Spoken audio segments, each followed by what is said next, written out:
Happy Friday. Hey, you guys, let me know if you're here, if you can see me, if you can hear me. Say hey if you're watching the replay. I am excited for this weekend. I have a helper today, and we are going to be talking about some things that you can do for helping to improve some calm in the kids, and it's also helpful for ourselves. So what we're going to be doing is more of like an occupational therapy approach. And it's so important and wonderful because it actually changes the hormones in our body, changes the neurotransmitters. So the hormones are just messengers that are in our bloodstream, and neurotransmitters are messengers that are inside of our brain. So we can affect those stress hormones or stress neurotransmitters by doing deep pressure. So I was asking you guys if anybody used a weighted blanket, and they are really helpful because they kind of can provide some of that deep pressure. So I'm going to show you on Avonlea some of the things that we've done in the past. And here's like a little fun test that you can try. So if you have a child or a friend, you can do this. If you have them close their eyes and then you touch on their arm and they have to find that same spot. And I like to touch on freckles because then it's easier to know exactly where you're touching and what's happening. Yep, good. So what's kind of cool about that is you can see how the person is integrating their sensory reflexes. So if I touch here and Avonlea thinks that I'm touching over here, there's some sort of mismatch that's happening, right?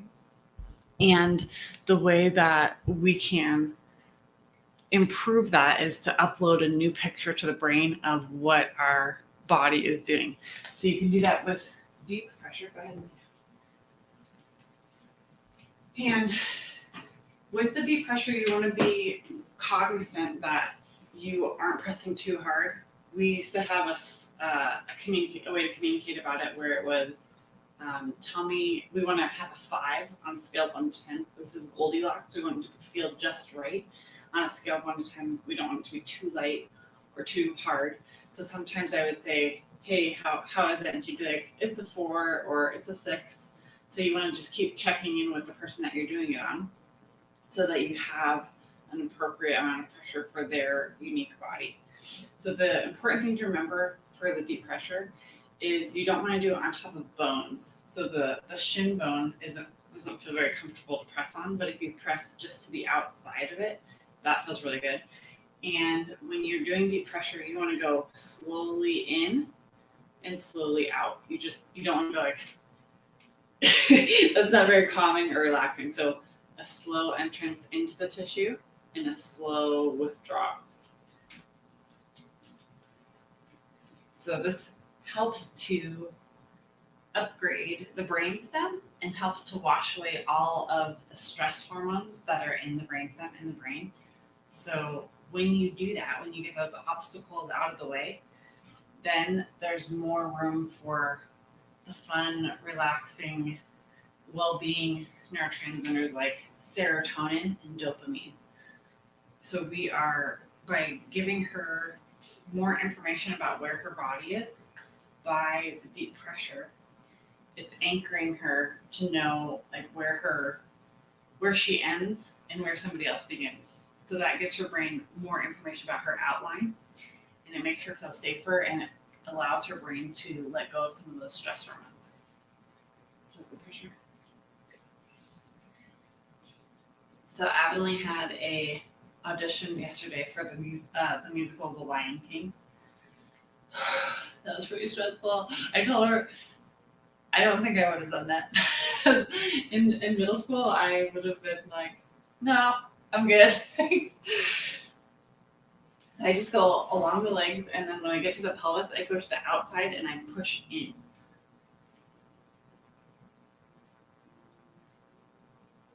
And you can use a lot of pressure on here.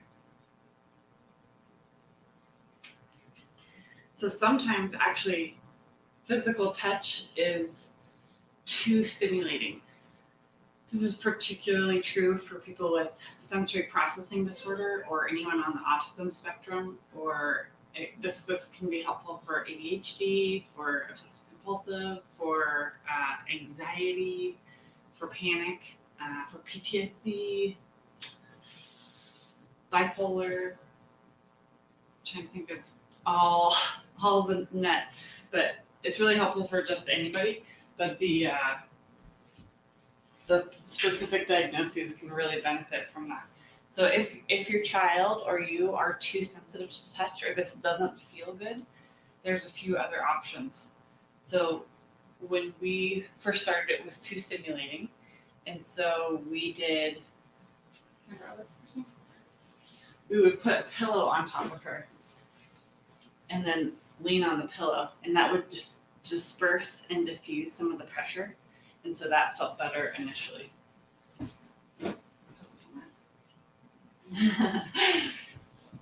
Avonlea also has a gymnastics competition this weekend, and a soccer game. So she's a busy girl. Another way that you can help your child and have them, this is something that they could do on their own. This is like $9 or something, but it's a little vibrating doohickey, and this can be pretty stimulating, but it's not too, the vibration isn't so big, but they can run this on their own body, and that can help them to flip over and just, that can help them to feel their outline and to get going with better integration for their brain, and it feels pretty good. So this one you can just use the same scale and make sure it feels good for them, because you can just like lightly rub it on them, or you can kind of press down and rub. So just depending on what your child likes, that would be really helpful. And the weighted blanket can be too much. A lot of you said, I tried it, I felt like I was dying. I felt like it was claustrophobic. And what we've done is with the weighted blanket, it's a gradual buy-in to how your brain can handle it. And this is a brand called Homedics, if you want to get one. And then so for a while, if you want to flip over, we just had the weighted blanket next to Avonlea. You know how, and I'm in this stage, so if you're laying next to somebody, it's kind of comforting. You're like getting a cuddle. So it's stimulating that. You're still releasing dopamine and serotonin and oxytocin, because oxytocin is like the bonding one, and it's like you're getting a hug. So if you just lay the weighted blanket next to you and you kind of scoot next to it, you can still use it like that. Also, the pelvis is like a really anchoring place in the body. So you can just put a corner across the pelvis. Sometimes people can tolerate a lot more weight across their pelvis. So you can even fold it and put it across there.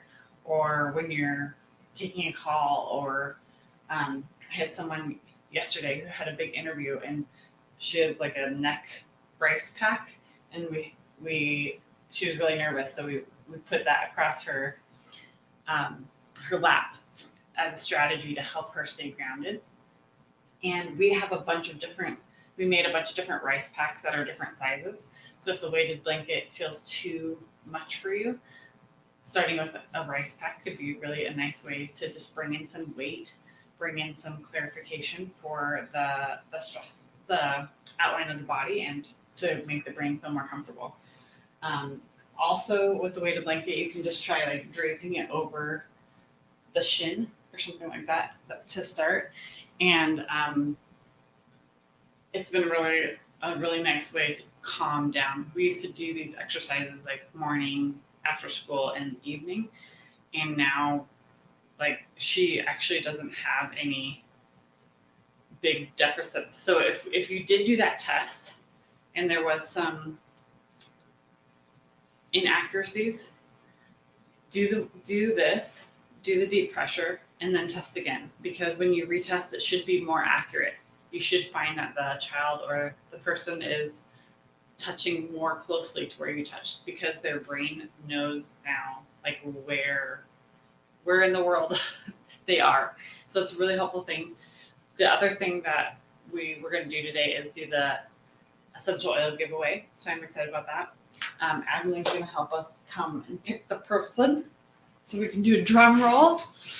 And I am excited about the deep pressure, you guys. I want you to try it, and I want you to let me know where you do it, who you do it on, and how it goes.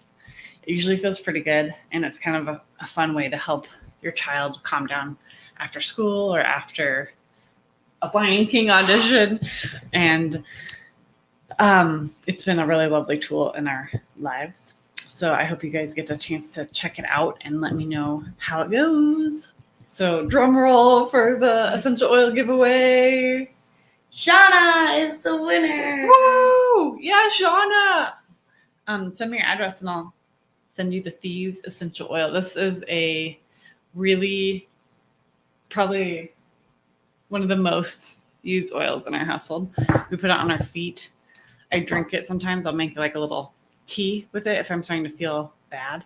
And then we put it in the diffuser, and we'll diffuse it in our house too. Thieves is really good for cleaning the air of bacteria, pathogens, and mold. So I'm excited for you. Thanks so much for contributing, you guys, and have an awesome weekend.